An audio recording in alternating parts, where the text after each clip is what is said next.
You mentioned the announcers. I noticed in another interview you had mentioned that some announcers you liked before were guys like Scott Hudson, who I eventually ended up in WCW. What makes a good announcer to you?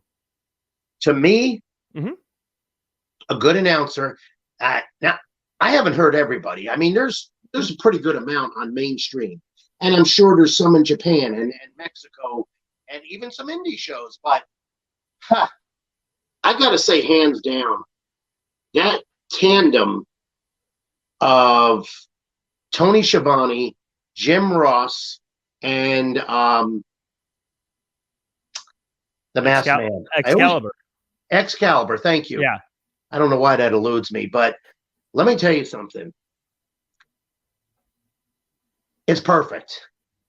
It's perfect because each one has their own little thing. But what I like is, especially Excalibur, actually all three of them do it, but Excalibur does, I mean, he's naming holds I don't think I know the name of them. And he doesn't miss a beat. And either does Jim Ross, either does Tony Schiavone. They're just, what I like is, I was watching the other, about a month ago, great match on WWE. Guy did a Russian leg sweep.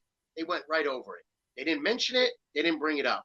Then I've seen them do a schoolboy, and they called it an inside cradle. Well, they're wrong. Because Barry Horowitz said so.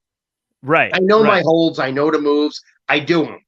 Okay. But when you hear Jim Ross or Schiavone or Excalibur, oh, that was a Russian leg sweep. That was an inside arm drag, float over to a three-quarter grapevine, late grapevine.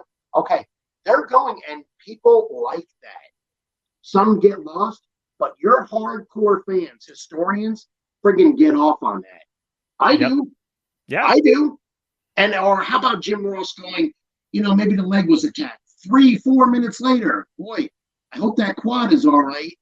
See, he tells the story, even if the wrestler misses it, he fills in the gaps.